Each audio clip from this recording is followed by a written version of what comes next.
Hello everyone, this is Toyhouze here with a new video talking about the most desired Burning Crusade classes. Now in my other video I talked about, what's best for PvP and PvE and what's, going to be a quick class to level. How are they going to do an open world PvP? But in this video I want to talk about, when it comes to dungeons and raids, not necessarily your performance, but how easy will it be for you to find a group. If you say, looking for group, Karazhan, how quickly can you find that group? So we're going to go through the most desired TBC classes in this video. Hang tight, it's going to be an awesome ride. So first up, I want to talk about the Warrior. Now, the Warrior has 3 specializations: Arms, Fury, and Protection. And not all of them are going to be equally desired in the Burning Crusade. So, for example, Fury is really, I would say, not in super high demand.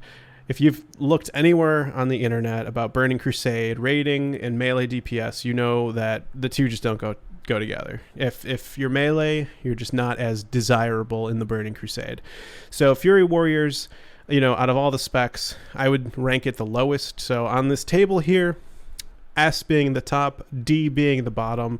In terms of favorability, S being the most desired, most easily able to find a group, D being the least desirable, basically really hard to find a group. I would say that you're going to find these Fury Warriors at the bottom at D. It's going to be tough. Melee DPS, not really wanted in general, and Fury Warriors are just really not that great. So I'm going to rate Fury Warriors pretty freaking low. Actually, I'm rating them the lowest. They can be great. Obviously, what's great about TBC is that any class can be great. I mean, any class, you get geared, you give a Fury Warrior Twin Blades of Azzinoth, fully gemmed and enchanted, min-maxed. Like, dude, he's going to steamroll and do great.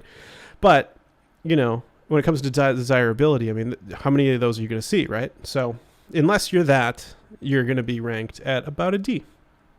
All right, so let's move on to the other specializations because we've got a lot to go through today. So other than Fury, we've got Protection. Now, this one is going to be very desirable. However, you have to realize that most guilds have kind of decided, who is their main tank, who is their off tank, who are the people, at least most hardcore guilds, have already these positions have kind of already been decided. And, unless you are creating your own guild or, you're already pretty geared and you're looking for a new guild, coming from World of Warcraft Classic, coming into the Burning Crusade, and you've got some gear and you're looking for a guild, basically your desirability is going to be less dictated by your class than your gear, right? If in certain circumstances, right? But I would say Protection Warriors, they're needed. When it comes to dungeons, I would say your desirability will be probably S or A.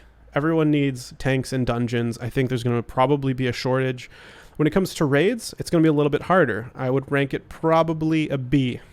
And the reason for that is, like I said, raids probably already have their dedicated main tank and off tank. Unless you're geared, switching guilds, something like that, maybe you can get a spot.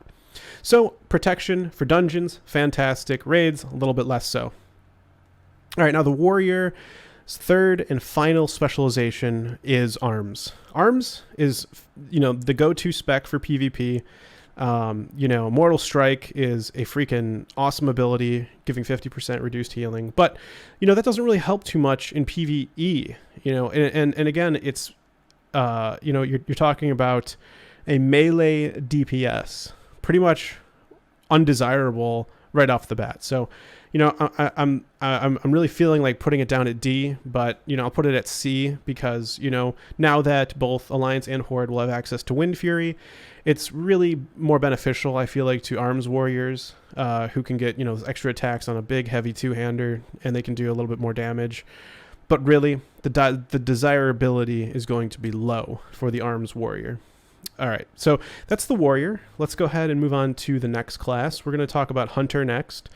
Hunters, well, they are supreme speed levelers and do fantastic in solo and group PvE.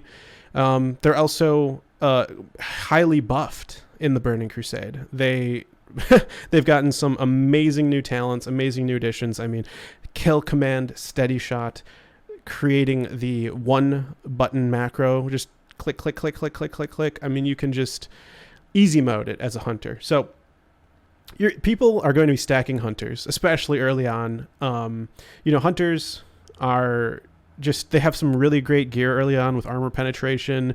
They're easy to level. Depending on how much competition, it may hurt your desirability, right? Because supply and demand, and let's say, they're already full on hunters, so there could be that problem. But I really say that hunters are going to be actually probably one of the most desired classes. I'm going to put them at an A rank, because they're pretty much one of the best DPS classes you could possibly find throughout all of Burning Crusade, especially in the beginning of Burning Crusade. And they're not that hard to play. You just push the one button macro. They're not that hard to gear. Like the blues that you get early on are a great starting point for you. Then you just need to show up, to raids. So I guess I should be talking about specs. So really, what I'm talking about is Beast Mastery. Beast Mastery is really the number one spec for hunters. The other two specs kind of lag behind, and I would say a lot of hunters from Classic are probably relieved and happy about this. Marksmanship dominated Classic in terms of PvE, and PvP to some extent. It was pretty much the go-to spec, marksmanship. So Beast Mastery is really the PvE spec. It's really strong. You do tons of damage. There's the Beast Within, of course, a really great final point talent. So Hunter's pretty much great. You're not going to see the other two specs as much. However, you will actually see at least one survival hunter maybe in a raid. And again, raids have changed their sizes from 40 down to 25 in the Burning Crusade. So actually, I don't think that's true. Forget what I just said. I actually don't know the raid size. I'm going to be honest with you guys. I don't know off the top of my head. But you might see a survival hunter for exposed weakness, maybe one. That's not going to really increase the desirability, because it's in high demand. You only need one, right? So I would say if you're being a Beastmaster hunter, and you can switch specs so easily. I mean, your gear doesn't even matter. I would just say hunter as a whole is an A, and we'll leave it at that. All right, let's move on to rogue. Now, you guys have probably seen my other videos. Do rogues suck in the Burning Crusade? Not entirely. They suck in PvE. Let's just say that. And not entirely. Again, what I said about the Fury Warrior, can be fantastic with the right gear. And the same goes for Rogue, and even more so. Rogues with Twin Blades of Azzinoth and, full tier 5 are going to shred, and just people are going to drop their jaws what the that's a rogue? Right? Because they're going to be used to seeing rogues just do nothing, right? They have nothing to contribute to the raid, right? Maybe a dungeon they can offer sap, but, rogues don't really add that much. Of course, in Black Temple, they can offer interrupts, which is a must for certain boss fights, but, they can't really do much until they have all that gear. So I'm going to go ahead and just, skip to the end here. I'm going to actually rank rogues as a D in the most wanted TBC classes. I just think for PvE, rogues do not bring a lot to the table, and upon the condition of being fully geared, which, let's be honest, most classes would always do great if they're fully geared, they're just not super desirable. So I'm going to put them at a D, maybe a D plus if that existed, just because they're needed for interrupts in certain boss fights. All right, let's move on to the Warlock. Now, the Warlock is, it's always been a pretty wanted class, especially in dungeons, for their utility. They've got health stones. Now they've got the Soul Well. They've got Soul Stone, which is essentially a raid prevention / battle res. They've got great damage, and in the Burning Crusade, they now have a way to reduce threat with Soul Shatter. Warlocks are pretty fantastic for all those reasons. And they do tons of damage. Let's not forget that. And, when we talk about specs, there is a significant difference between the three. You will see Warlocks playing Affliction early on. Affliction is actually quite a powerful spec, even in PvE, for a while, until you get enough hit and crit on your gear, in which case then it makes sense to switch over to Destruction. And you'll be doing a similar specialization to Classic, where you're going to have Demonic Sacrifice and Ruin, DS Ruin spec. Sacrifice your Succubus for increased shadow damage. There's also a fire spec, but that's kind of beside the point. The point being is Warlocks are fantastic. They're great. They're desirable. I would rank them at an A. They're right there up next to hunters. They're going to do tons of damage. They bring utility, and they're ranged. So it's really, they're checking all the boxes there. You might even see, as time goes on, at least bringing one Warlock that is Affliction to the raid. I don't know the name of the talent off the top of my head, but there is some talents in the Affliction tree that are nice to bring to the raid. So Warlocks are going to be wanted. I wouldn't worry about it. If you're going to play a Warlock, you'll have a spot in a raid. Nothing to worry about. They're ranked A. All right, let's move on to the Paladin. Now, there is a big enough difference between the specs in terms of ranking that I'm going to rank them separately, kind of like how I did with the Warrior. So let's start with the Holy Paladin. Now, the Holy Paladin in Classic, they were totally needed. They were a main tank healer primarily. They did really, really, really good healing. You'd bring them. They'd offer the best buffs in the game, and frankly, they had that anti-wipe utility, divine intervention, sacrificing themselves to make a target immune.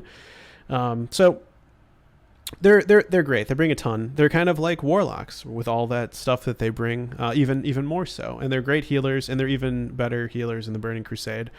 So I would say they're going to be needed in pretty much every raid setup.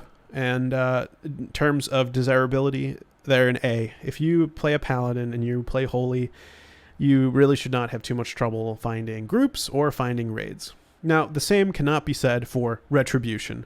And this is where I get to lay down the law here, because Retribution Paladins just suck. I played one. They're just the definition of mediocre. They are the definition of mediocre. They have, we're just going to say, just for PvE. But, I mean, really their kit is just, it's exhausting. It's exhausting to even talk about. I mean, they were really not given a lot. In Classic, they sucked. In TBC, they still suck. I'm sorry, Ret Paladins. I wish it was a different expansion pack. I wish it was, the BFA Paladin was in TBC, right? But basically, Retribution Paladins have no place for the most part. They might help with refreshing seals. I mean, this is a stretch, right? The Holy Paladin uses Seal of Wisdom, Seal of Light, whatever their seal is, and then the Retribution Paladins can keep refreshing the seals, so the Holy Paladin doesn't have to worry about it. Okay, I mean, okay, there's their utility. They offer the buffs that the Holy Paladins do as well. So there's another set of buffs. Blessing of Kings, actually they're not even gonna have Kings, Might, Wisdom, Salvation, whatever. But really, I mean, again, going back to the Fury and the Rogue, the most decked out Retribution Paladin can still make something happen, right? But are you going to see that a lot? Not a lot. So in terms of desirability, low, very low. I'm going to give them a D. All right. Retribution Paladins are undesirable in PvE. People are going to whisper you, LOL, reroll spec or something. They're just they're not going to be super wanted. All right, and then the third and final specialization for Paladins is Protection. Now, the Protection Paladin is, it's just awesome. I mean, they've got Ardent Defender. When they're below 30% health, they take 35% less damage, or the opposite. I don't know. Basically, it's around 30% less for when you're at 30% less health. It's an awesome talent. They've got great damage mitigation. They have something the Warriors will never have. Well, Warriors have it to some extent, but they have amazing AoE tanking. Like, Warriors have Challenging Shout. Everyone's forced to attack them, but that's on like a freaking 30-minute cooldown. And you got Paladins running around with Consecration on like a 15-second cooldown. Like, which one's going to be better at AoE tanking? I mean, come on. So Protection Paladins are the boss at AoE tanking. Not to mention, once they get geared, dude, like, they can be your main tank. Like, I'm sure you've seen Protection Paladins tanking Illidan and stuff. Like, Protection Paladins are really great in this expansion. Alliance have Blessing of Vengeance. It's gonna be marginally helpful for tanking. Paladins are different between Horde and Alliance, FYI. But in terms of desirability for a Protection Paladin, I would say that they would rank about the same as a Warrior. At B. I would rank them a B. And the reason B is because some guilds may have already their main tank and off tank and things like that. When it comes to dungeons, dude, I think you'd get a dungeon like in a second, but raids, I just think that it's become a little bit more tight knit. and it might be a little bit harder to get that main tank spot or off tank spot consistently in a raid. You never know, though. I mean, that's why I give it a B. Like, your chances are way better than, you know, being any of these melee DPS. So I would give it a B, kind of middle of the road. Let's move on to Priest. Now, this one is really exciting. A lot of the videos I've made about Priests just hype me up. I've never really paid attention or looked at Priests very much, but, you know, I think in Burning Crusade, you know, all their prayers have been answered. Basically, let's start with the most exciting one, in my opinion, Shadow Priests. Now, Shadow Priests in Classic were laughed at. They were told to, you know, respect to the right and spec. I don't know if that's funny or not when I do that. But, like, Shadow Priests were a joke. They were a meme spec, right? So, and you had to play certain races, right? That was the other thing about Priests in Classic. Like, you had to play a Dwarf Priest as Alliance. Otherwise, what have you done? What have you done? Because then you don't have Fear Ward, and Fear Ward is just so good. There's not even a comparison. You get Fear Ward, boy. Get that damn Fear Ward. Be a Dwarf. But now, in the Burning Crusade, as of patch 2.4.3, all Priests have Fear Ward at level 20. Now, that is freaking awesome. And there's a bunch of new priest racials. That's beside the point of this video. When it comes to desirability, Shadow Priests have at the bottom of their shadow tree Vampiric Touch. This allows party members to regenerate mana based on the damage done by the priest, assuming they're doing any damage whatsoever. I'm just kidding. Basically, they're mana batteries. Shadow Priests are called mana batteries in the Burning Crusade. So when it comes to desirability, I am going to rank the Shadow Priest S tier. That's right, S tier. They are damage dealers who bring Blessing of Fortitude. You know, I'm sure they have other buffs, but they also bring Vampiric Touch, and that's just gonna be a mana battery for everyone, and it's so good. It's so good, dude. So Shadow Priests, they're gonna be stacking them, one per group, right? Maybe not one per group, but you're gonna see a lot of Shadow Priests. The demand is gonna be high, and quite frankly, Priest is a pretty low played class in general. They're not the fastest to level. They're not terrible to level, but and like, people aren't huge fans of the class flavor. You might see a lot of people re-roll it in the Burning Crusade due to Fear Ward being accessible to all races, but generally speaking, Priests, I feel like, are underrepresented, and in the Burning Crusade will be in high demand. So they are S tier. Play Shadow Priests.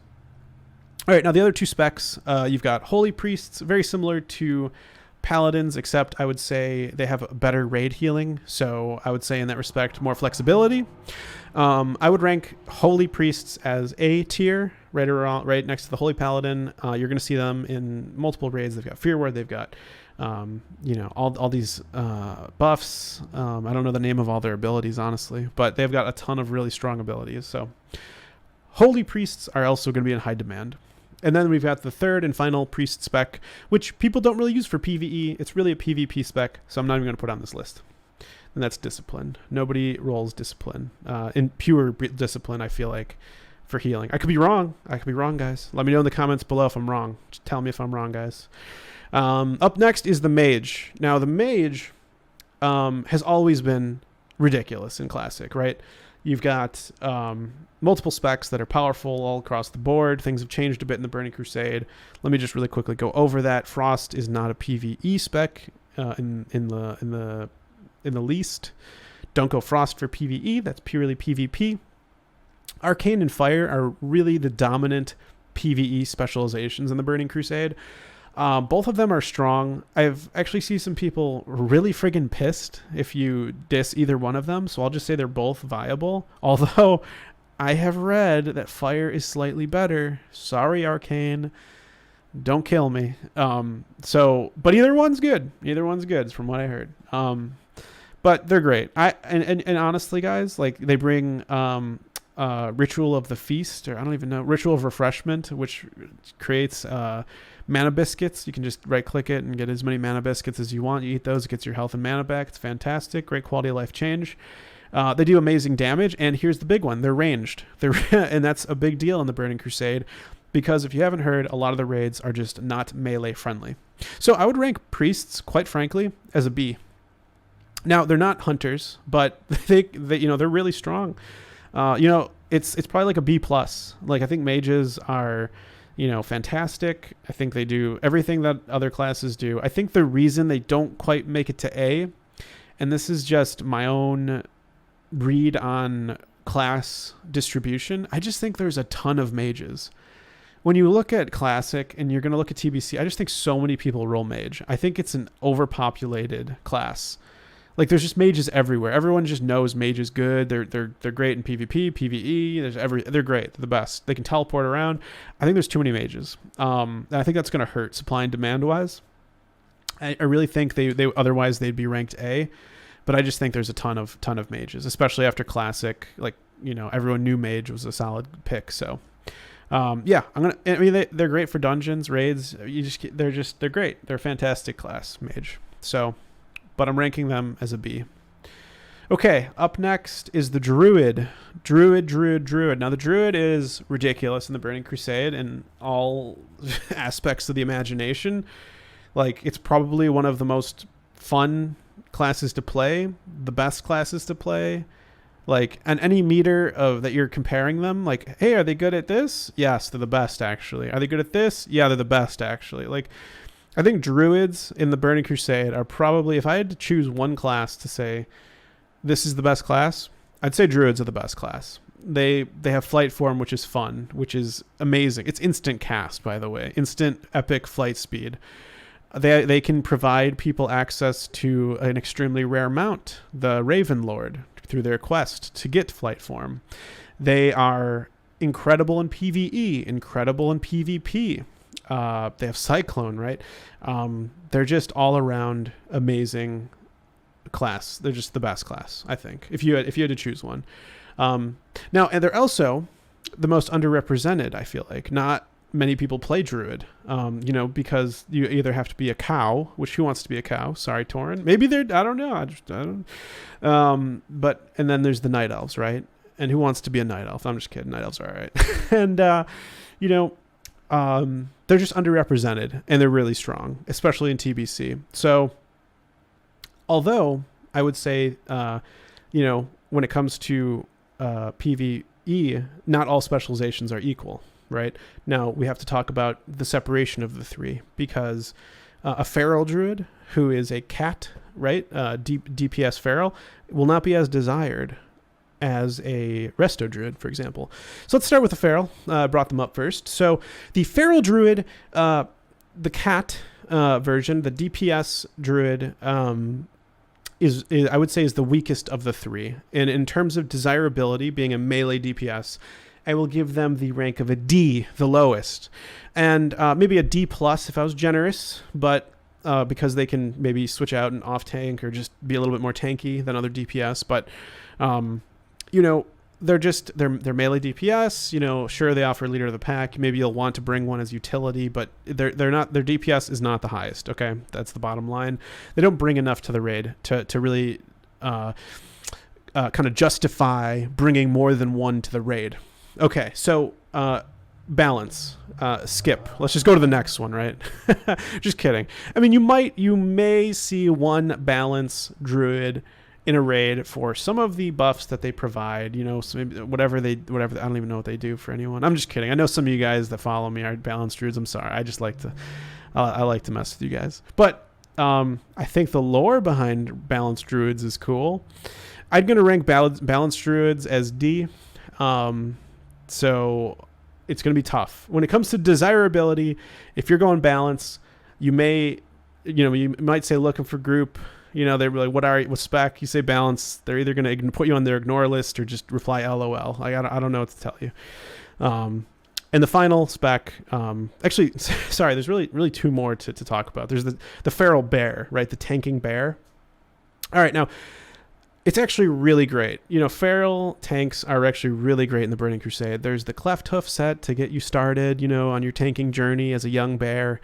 To really set you up and you just progress nicely. So I think Burning Crusade, the people who created the game really had you in mind when they created the Burning Crusade. So, if you want to be a bear tank, go right ahead because they do fine. Now, when it comes to desirability, I'm going to just put you as a B right next to the other tanks because you run into the same problems as them. I'm not going to repeat it because I already said it like twice. So I'm just going to rank you guys as a B. Go on and be as you'd be.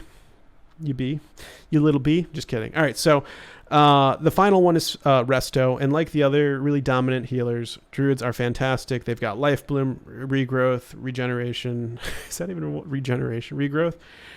Renew? No, not Renew. Anyways, they're great. They're a great healer. I put them at an A right next to Holy Paladin, Holy Priest. They do a great job. And they bring, Blessing of the Wild. Gift of the Wild. Sorry. Okay. Let's move on to the next class. So wait, what's the next one? Shaman. Shaman is the last one. All right, guys. The one you've all been waiting for. The one, the only, the Shaman. Shamans are the class that are now available to the Alliance. So doubly so if you are playing Alliance in terms of desirability. Shamans have been gifted one of the most desirable abilities in the whole game. Can anyone guess it? That's right. Bloodlust / heroism. This ability is so good that you're just going to stack shamans. You're going to want as many as you can.